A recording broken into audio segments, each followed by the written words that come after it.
नमस्कार, क्योंकि रात अभी बाकी है में आपका स्वागत है। शारीरिक संबंधों से जुड़ी परेशानियां हम किसी से भी कहने में कतराते हैं, लेकिन अब कोई भी कंफ्यूजन, कोई भी टेंशन बांटने के लिए आपको एक हमसफर मिल गया है, जो है हमारा ये प्रोग्राम क्योंकि रात अभी बाकी है। आज के एपिसोड में हम एक बार फिर बात करेंगे अनप्रोटेक्टेड सेक्स यानी असुरक्षित यौन संबंधों की।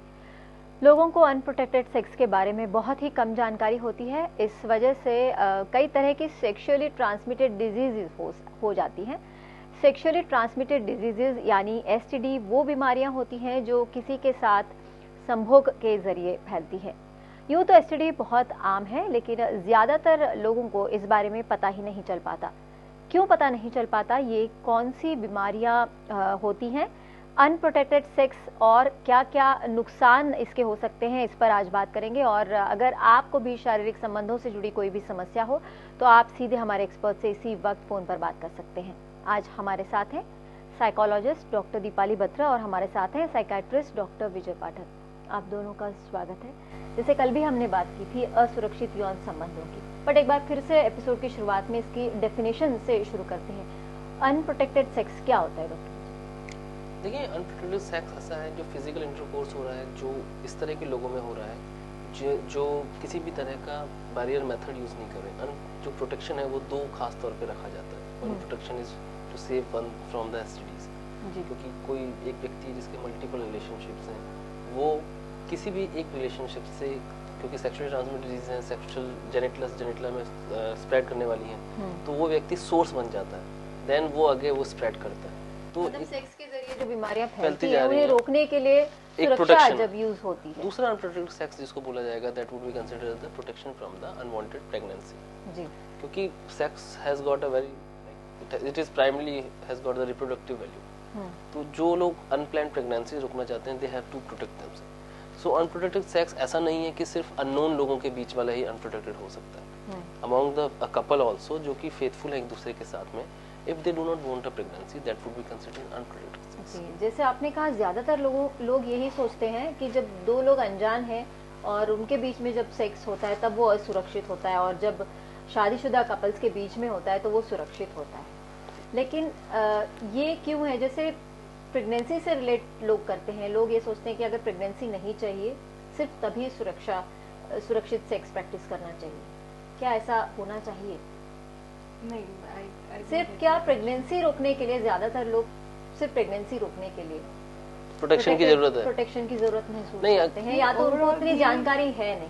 एग्जैक्टली, ओवरऑल भी प्रोटेक्शन की बहुत ज़्यादा ज़रूरत है। बिकॉज अगर आप मैरिज से पहले भी या मैरिज के बाद भी आप अपने पार्टनर से अलग किसी और के साथ संबंध बना रहे हैं, जिस पर्सन को आप जानते नहीं हैं, उसका बैकग्राउंड नहीं जानते हैं, उसका पर्सनालिटी आप नहीं जानते हैं, एंड आप उसके साथ एक अनप्रोटेक्टेड सेक्स में अगर आप इन्वॉल्व हो रहे हैं, so definitely it can have very harmful consequences, जी, बिकॉज आप उसकी पूरी डिटेल्स नहीं जानते हैं।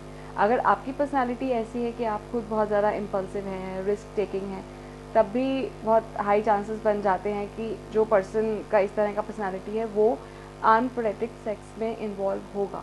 जी, बात करेंगे इस पर। एक कॉलर हमारे साथ जुड़े हुए हैं, अपना नाम बताइए। क्या आप लाइन पर हैं? लगता है लाइन पर नहीं है। डॉक्टर विजय, आप ऐड कर रहे थे। देखिए, प्रोटेक्शन जो है दैट इज एसटीडी प्राइमरीली है जिनसे प्रोटेक्शन चाहिए। प्रेगनेंसी, अनप्लान्ड प्रेगनेंसी से प्रोटेक्शन चाहिए। कुछ लोग जिनका हो सकता है कि आप एक मैरिटल लाइफ में रह रहे हैं, एक फेथफुल कपल की तरह रहे हैं, कमिटेड रिलेशनशिप में, पर मान लीजिए पहले कभी किसी तरह के अफेयर्स या रिलेशनशिप इस तरह के रहे हैं जो कि अननोन व्यक्ति के साथ हुआ है, जो अनप्रोटेक्टेड हुआ है। कुछ सेक्सुअल ट्रांसमिटेड डिजीज जो होती हैं वो क्रॉनिकली चलती हैं। तो एक व्यक्ति काफ़ी लंबे समय तक, हो सकता है वो एक्टिवली उसमें सिम्टम्स ना हो, पर वो व्यक्ति सोर्स हो सकता है, जिसको हम सब एक्यूट इन्फेक्शन बोलते हैं या क्रॉनिक कंडीशन बोलते हैं।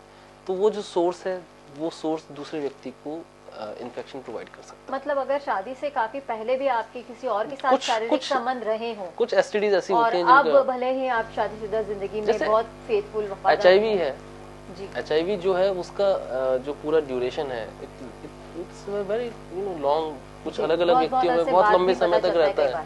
जी हाँ, तो व्यक्ति काफी समय तक सिर्फ एक इन्फेक्शन की स्टेट में रह सकता है, जो कि ओवर्ट इन्फेक्शन नहीं हो, जो कि सिम्टोमेटिक एसिम्टोमेटिक इन्फेक्टिव स्टेट है।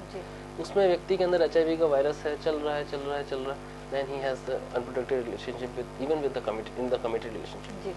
He transfers the infection to the partner. ये अनजाने में हो जाता है। बिल्कुल हो जाता है। और जी एक और कॉलर हमारे साथ हैं, अपना नाम बताइए। हेलो जी नाम बताइए अपना। मैं शाहिर बोल रहा हूँ लंडोरा से। जी सवाल पूछिए। सवाल ये है, एक मेरा दोस्त है चांदी जी, उसका जो है वो अपनी वाइफ के साथ जुगाड़ नहीं कर पाता है, उसका खड़ा नहीं होता है, वो 1 घंटा लगा देता है उसमें जी। वो बात बताने में शर्मा रहा है, उसको बीमारी है क्या है, वो इसके साथ संभोग नहीं कर पाता है, अपनी वाइफ के साथ बहुत परेशान है जी। देखिए इरेक्शन की अगर प्रॉब्लम आप जिस तरह से बता रहे हैं अपने फ्रेंड के लिए, तो उसके पीछे कई प्रकार के फिजिकल मतलब शारीरिक कारण हो सकते हैं, कुछ मानसिक तनाव की स्थितियों में परिस्थितियों में भी ऐसा होता है। शारीरिक कारणों में कुछ प्रकार की जैसे डायबिटीज़ की बीमारी है, हाइपरटेंशन की बीमारी है, किसी तरह का कोई चोट वगैरह उनको लगी है, किसी और तरह का लोकल लेवल पे कोई इन्फेक्शन रहा है, या और कोई पेनफुल कंडीशन है, एक ये स्थिति हो सकती है। मानसिक रूप से डिप्रेशन की स्थिति में काफ़ी कॉमन है कि सेक्सुअल अराउजल बहुत कम हो जाती है। बहुत सीवियर एंजाइटी जिन लोगों को होती है उनको लाइक सेक्सुअल अराउजल कम हो जाती है। कुछ लोग जिनको OCD की बीमारी होती है, उसमें OCD में भी ये माना जाता है कि उनका सेक्स को लेके एक बहुत ही नेगेटिव एटीट्यूड हो जाता है। तो कुछ प्रकार की मानसिक समस्याएं और बहुत सारी तरह की शारीरिक समस्याओं के कारण से ये दिक्कत काफ़ी कॉमन है। पर मोस्टली केसेस में ऐसा देखा गया है कि मानसिक रूप से एक व्यक्ति जो है अपने आप को लाइक प्रॉपर और स्ट्रॉन्ग फील नहीं करता, उस कारण से वो इस तरह की परिस्थितियों से शिकार हो जाता है। हम लोग बहुत स्ट्रांगली एडवाइस करेंगे कि उनको अपने लाइक जिस तरह से वो संकोच कर रहे हैं, उस संकोच को छोड़ना है, अपने फिजिशियन से, अपने साइकेट्रिस्ट से मिलना है, उनको बताना है, और जो भी नेसेसरी इन्वेस्टिगेशन हैं वो कराने के बाद में ट्रीटमेंट लीजिए। काफ़ी अच्छा ट्रीटमेंट इस चीज़ के लिए अवेलेबल है और बहुत लोगों को इससे फ़ायदा होगा। एक और कॉलर हमारे साथ हैं, अपना नाम बताइए। क्या नाम है आपका? क्या आप मेरी आवाज़ सुन सकते हैं? जी जी, आवाज़ आ रही है जी। कहाँ से बोल रहे हैं आप? रायबरेली से। जी अपना सवाल पूछिए। मैडम हमको मतलब ओरल सेक्स की बहुत इच्छा रहती है जी। जैसे मतलब कोई भी हो, वो मतलब ओरल सेक्स करने का मन करता है और फिर मास्टरबेशन का भी मन करता है जी बहुत ज्यादा, और यहाँ पे भी मतलब मौका मिलता है तो मास्टरबेट करता हूँ। जी। क्या आप शादीशुदा हैं? नहीं जी। डॉक्टर प्रॉब्लम तो नहीं आएगी? जी डॉक्टर विजय, क्या इसमें कोई प्रॉब्लम तो नहीं आएगी? इनका मन करता है ये कह रहे हैं, क्या इसमें किसी तरह की कोई प्रॉब्लम है? देखिए हम लोग इस कार्यक्रम के माध्यम से पहले भी बोल चुके हैं, जो भी सेक्सुअल प्रैक्टिस आप करते हैं एज अ कपल, अगर आप बात करते हैं तो सेक्सुअल प्रैक्टिस जो है इट्स नॉट द एक जने के लाइक प्लेजर के लिए नहीं है, एक व्यक्ति के लिए नहीं है, basically it is for the couple.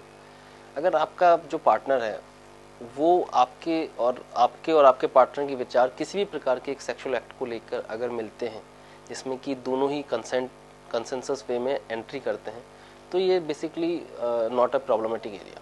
Generally problem जब होती है जब लोग फोर्सफुली या against the wish of other person इस तरह की एक्टिविटी करते हैं। रिगार्डिंग मैस्टरबेशन हम लोग काफ़ी बार इस कार्यक्रम के माध्यम से कह चुके हैं कि साइंटिफिक कोई एविडेंस नहीं है मैस्टरबेशन के कारण से किसी तरह की फिजिकल या मेंटल वीकनेस होने का, तो अब उसकी तरफ से बिल्कुल भी आप निश्चिंत रहें। और रिगार्डिंग अपने जो other part of like question है, उसमें डेफिनेटली जो कंसेंट है वो बहुत इंपॉर्टेंट है, आप उसके हिसाब से आगे। एक और कॉलर इस वक्त हमारे साथ है, अपना नाम बताइए। हेलो नमस्कार मैम। जी नमस्कार, क्या नाम है आपका? मेरा नाम कविता है मैम, मैं रुड़की से बात कर रही हूँ। जी मैम मैं ये जानना चाहती हूँ कि मेरी ब्रेस्ट जो है ग्रोथ नहीं कर पा रही है, मेरी एज 25 हो चुकी है। जी डॉक्टर विजय, क्या इसमें भी कोई बीमारी है? देखिए जो फीमेल फिजिकल जो स्पर्ट्स हैं वो डिफरेंट फेजेस में आते हैं, और एडोलसेंट के बाद में जनरली जो सेकेंडरी सेक्सुअल चेंजेस हैं, ब्रेस्ट में चेंजेस आते हैं, वॉइस में जो चेंजेस आते हैं, जेनिटल एरियाज में जो चेंजेस आते हैं, वो सब एक पार्ट एंड प्रोसेस है। बेसिकली बहुत हद तक ये जेनेटिक लेवल पे डिपेंड करता है और हार्मोनल लेवल पे डिपेंड करता है। अगर आपको ये प्रॉब्लम है, इसके अलावा में इस सिम्टम के अलावा अगर कोई और प्रॉब्लम आप महसूस करते हैं, जब आपको लगता है कि आपके जो सेक्सुअल ऑर्गन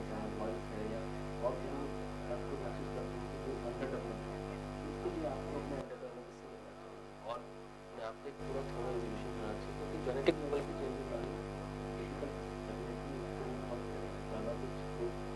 नहीं करी है अभी तक, पर अगर हार्मोनल लेवल पे कोई प्रॉब्लम है that could be treated. Second thing is, काफ़ी बार फीमेल्स के साथ में ऐसा होता है कि वो स्पेसिफिकली इस एज ग्रुप में कि वो अपने आप को, इवन मेल्स के साथ में काफ़ी कॉमन है कि वो एक बॉडी डिस्मॉर्फिक डिसऑर्डर करके एक स्थिति है जिसमें उनको ये लगता है कि वो उतने लाइक फिजिकल स्ट्रक्चर उनका इतना सही नहीं है जितना उनकी एक्सपेक्टेशन है।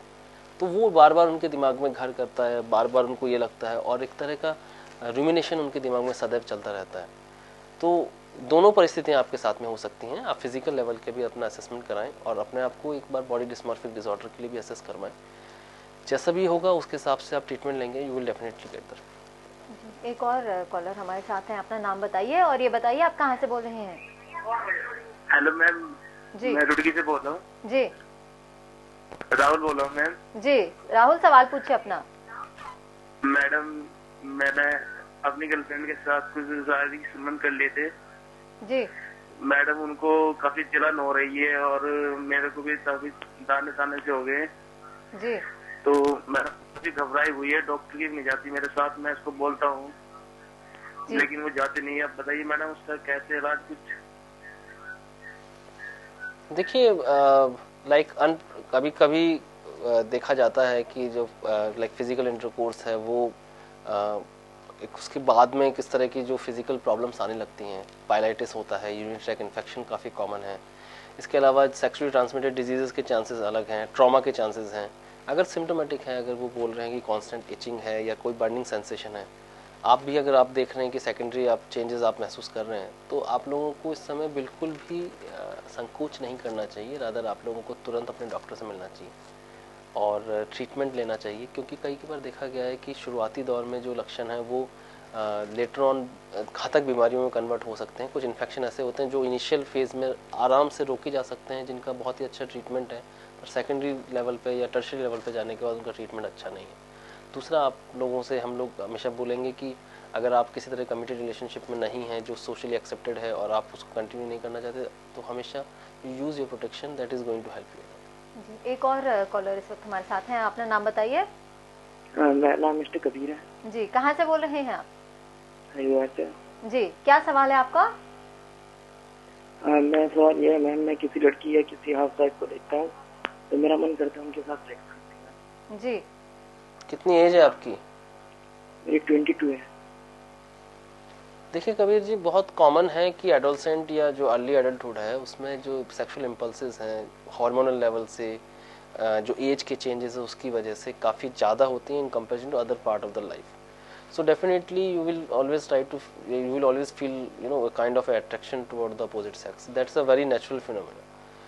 इम्पॉर्टेंट ये है कि जो सेक्सुअल टेंशन है या सेक्सुअल अर्ज है उसके लिए आप किस तरह से उसको डील करते हैं। अगर सेक्सुअली आप ऑब्सेस्ड हैं, यानी कि आपको थ्रू आउट डे अगर आपको प्रॉब्लम रहती है, लगातार आपका दिमाग जो है सिर्फ इसी एक्टिविटी में रहता है, आप अपने वर्क पे फोकस नहीं कर सकते हैं, एजुकेशन पे फोकस नहीं कर पाते हैं, उसके कारण से आपका जो सोशल लाइफ है या ऑक्यूपेशनल लाइफ है या फंक्शनल लाइफ जो है वो इम्पेयर हो रही है, तो डेफिनेटली आपको उस चीज़ को लेकर ट्रीट करवाना चाहिए, अदरवाइज इट्स नेचुरल।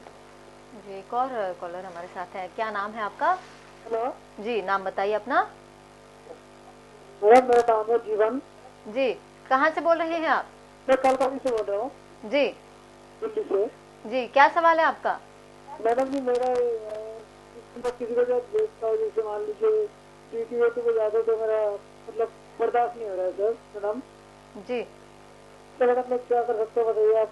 मेरा शादी भी नहीं हुई है। जी, शादी नहीं हुई, इनकी भी शायद वही प्रॉब्लम है जो इससे पहले कॉलर की थी। देखिए अभी हमने जो आपसे पहले वाले कॉलर थे उनको भी यही बताया था कि अगर आपके पास में अपने सेक्सुअल अर्जेस को रिजॉल्व करने के लिए कोई साधन नहीं है, जैसे कि अगर आप रिलेशनशिप में नहीं है, तो डेफिनेटली अर्जेस जो हैं वो बिल्कुल उसी तरह की फिनोमेना, जैसे भूख लगना है, प्यास लगना है, वो नेचुरल अर्ज है।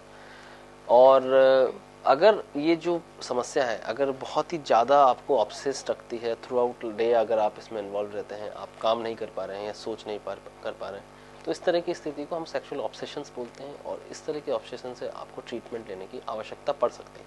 अपने साइकियाट्रिस्ट को दिखाएं या साइकोलॉजिस्ट को दिखाएं और उनको दिखाकर अपनी स्थिति का एक बार इवैल्यूएशन कराएं, जैसा भी पॉसिबल ट्रीटमेंट होगा उस हिसाब से लीजिए। एक और कॉलर हमारे साथ है, अपना नाम बताइए। हेलो, क्या नाम है आपका? मनीष। जी, कहाँ से बोल रहे हैं आप? मैं दिल्ली से बोल रहा हूँ सर। जी, आपकी क्या प्रॉब्लम है? मैम मेरी प्रॉब्लम है कि मैं एक लड़की से बहुत ज़्यादा प्यार करता हूँ। हमारा रिलेशनशिप 6 ईयर हो गया जी तो मैं एक्चुअली उसको बहुत प्यार करता हूँ, वो भी मुझे प्यार करती है जी लेकिन हमारे बीच अभी तक कुछ भी नहीं हुआ। जी मतलब नॉर्मल फील ही, हमारा ऐसा नहीं है कि हमारा शरीर कुछ भी नहीं, ओनली मतलब प्यार में कुछ करती जो वो अब वो एक्चुअली मैं उसके बिना नहीं रह सकता। तो अब मैं उसके साथ सब गलत मतलब कुछ भी थिंक करना नहीं चाहता, लेकिन हमारी शादी कब आती है रिलेशन है कि हमारी फैमिली के जैसे नहीं मानेंगे, तो मैं मतलब उसके साथ बिना नहीं रह सकता। तो मुझे क्या करना चाहिए? बेसिकली रिलेशनशिप की डिफिकल्टी है, इस रिलेशनशिप विद सम शायद इनके शादी में भी प्रॉब्लम हो सकती है, कोई गारंटी नहीं है कि शादी होगी ही नहीं इनकी गर्लफ्रेंड के साथ, लेकिन क्योंकि 5-6 साल का रिलेशन है उनके सेक्सुअल, इसलिए रिलेशंस हुए नहीं हैं, अभी तक एस्टैब्लिश नहीं हो पाए हैं और ये चाहते हैं कि शादी के बाद ही हो, लेकिन शादी होगी कि नहीं ये कंफर्म नहीं, अब इस दुविधा में है ये, लेकिन ये रह भी नहीं पा रहे हैं। अब ऐसी सिचुएशन में ये क्या करें? सी आपने इतना लंबे समय तक आपने इंतज़ार किया है एंड ऑब्वियसली अगर आपने इतना लंबा वेट किया है और आपका इतना अच्छा इमोशनल बॉन्ड है तो हम तो यही कहेंगे कि सबसे पहले तो आप उस बॉन्ड को कंटिन्यूस रखिए। दूसरा बहुत बार ऐसा भी होता है कि अगर आप सेटल हो जाएं, आपका पार्टनर सेटल हो जाए तो फैमिलीज़ अंडरस्टैंड भी कर सकती हैं, वो इस चीज़ को लेकर अपनी रजामंदी भी दे सकती हैं एंड हो सकता है कि फिर उसके बाद आपका मैरिज होने के बाद जो आपका एक ड्रीम है कि हाँ हम अपना रिलेशनशिप उसके बाद ही बनाएं, हो सकता है वो सच हो, बिकॉज आपके बहुत ज़्यादा सोचने से, इस एक चीज़ में बहुत ज़्यादा ऑक्यूपाइड रहने से तो कोई सॉल्यूशन निकलेगा नहीं। सो किस किस एरिया में प्रॉब्लम आ रही है फैमिली की तरफ से, क्यों नहीं हो सकती मैरिज, या क्या डिफ़िकल्टीज आ सकती है, आई थिंक उनको रिजॉल्व करने में आपको ज़्यादा फोकस करना चाहिए बिकॉज इमोशनल बॉन्ड आपका ऑलरेडी बहुत अच्छा है एंड फिजिकल बॉन्ड तो उसके बाद बन ही सकता है। एक और कॉलर हमारे साथ हैं, अपना नाम बताइए। हेलो जी, क्या नाम है आपका? मैं दीपक बोल रहा हूँ मैम। जी, कहाँ से बोल रहे हैं आप? हाँ मैं हरिद्वार से बोल रहा हूँ मैम। जी मैम मेरे को जानना है कि मेरी वाइफ है तो वो मतलब 5 से 6 महीने मतलब प्रेग्नेंट हैं जी तो क्या मैं इस दौरान मतलब क्या सेक्स कर सकता हूँ, सही रहेगा या नहीं? जी, डॉक्टर विजय, क्या सेफ पीरियड है इनके लिए? देखिए, प्रेगनेंसी में जनरली जो फर्स्ट ट्राइमेस्टर के जो शुरुआती दिन हैं, एक तो वो बहुत ही टिपिकल डेज कंसिडर किए जाते हैं। दूसरा जो इम्पोर्टेंट टाइम है वो है कि जो last days of the pregnancies हैं उसमें जनरल डिफ़िकल्टी होती है। अगर सेकंड ट्राइमेस्टर में आपकी वाइफ हैं और आप उनके साथ सेक्सुअल इंटरकोर्स करना चाहते हैं तो it depends on the consent of her also कि वो इसके साथ कंफर्टेबल हो पाएंगे कि नहीं हो पाएंगे, बिकॉज जो फीटस है और जो एब्डोमेन की साइज़ है या जो सेकेंडरी चेंजेस होते हैं प्रेगनेंसी के दौरान में एक्सटर्नल जेनिटर में, वो सब जो ऐसा हो सकता है जिसको दोनों ही लोग ऑफुल फील कर सकते हैं या अच्छा नहीं महसूस कर सकते हैं। दैट कैन ऑल्सो लीड कि आपको लेटर टाइम में जो है सेक्सुअल एवर्जन हो सकता है, बिकॉज इट्स वेरी कॉमन। तो अगर आपको लगता है कि फिजिकल इंटरकोर्स को आप किसी और अल्टरनेट मेथड से एज अ कपल अगर आप उसको सेटिस्फाई कर सकते हैं तो विल स्ट्रांगली सजेस्ट कि अगर अल्टरनेट मेथड आप यूज़ करें that will be good. But अगर आप दोनों हस्बैंड वाइफ की रजामंदी रहती है then you can go at least जो आप सेकंड ट्राइमेस्टर बता रहे हैं, you can go for sexual intercourse also. एक और कॉलर हमारे साथ है, अपना नाम बताइए। क्या नाम है आपका? विक्की। कहाँ से बोल रहे हैं आप? मैं झेंके से। जी, अपना सवाल पूछिए। मैम हमारा प्रॉब्लम ये है कि हम हमारा इंटरकोर्स शुरू होने से पहले ही खत्म हो जाता है जी। मैं बहुत जल्दी मैं डिस्चार्ज हो जाता हूँ जी। ये प्रॉब्लम कब से है आपको? ये मैम जब से मेरा शुरू हुआ है। देखिए, जिस तरह के आप डिस्क्रिप्शन दे रहे हैं, डेफिनेटली आप एक केस हैं प्री मैच्योर एजैकुलेशन की, जिसको पीएमई शॉर्ट फॉर्म में पीएमई बोला जाता है। काफ़ी कॉमन इलनेस है, काफ़ी लोगों को एक्चुअल पीएमई नहीं होता, वो कंसिडर करते हैं उनको पीएमई है। पर जिस तरह का डिस्क्रिप्शन आपने दिया है तो इट्स वेरी क्लियर दैट आप पीएमई है। आपको पीएमई के लिए ट्रीटमेंट लेना चाहिए, अपने आप का एक थॉरो फिजिकल एग्जामिनेशन होना चाहिए आपका, और उसके आधार पे या किसी तरह का कोई इन्फेक्शन वगैरह तो नहीं है या तो उसका ट्रीटमेंट होना चाहिए, या जो प्योर पीएमई होता है उसका आपको ट्रीटमेंट होता है। तो इंस्टेंटली आप अपने डॉक्टर से मिलें, अपना ट्रीटमेंट कराएं और यू विल फाइंड कि बहुत फ़ायदा है इस स्थिति में पॉसिबल। जी, बात करेंगे इस पर, अनप्रोटेक्टेड सेक्स पर बात करेंगे, असुरक्षित यौन संबंधों से क्या क्या प्रॉब्लम्स हो सकते हैं इस पर बात करेंगे। क्या आप भी उनमें से हैं जो शारीरिक संबंधों से जुड़ी किसी तरह की बीमारी का शिकार हैं? क्या आप ये जानना चाहते हैं कि इससे आपके रिश्तों पर क्या असर पड़ सकता है? इसके अलावा जिस्मानी रिश्तों से जुड़ी किसी भी तरह की प्रॉब्लम हो तो आप हमें फ़ोन कर सकते हैं। आपकी प्रॉब्लम के सॉल्यूशंस हमारे एक्सपर्ट्स आपको देने की कोशिश करेंगे। आपको बस एक फ़ोन करना है, अपना सवाल पूछना है। बहुत कुछ बाकी है रात की इस बात में। एक छोटा सा ब्रेक लेते हैं और फौरन हाजिर होते हैं, क्योंकि रात अभी बाकी है।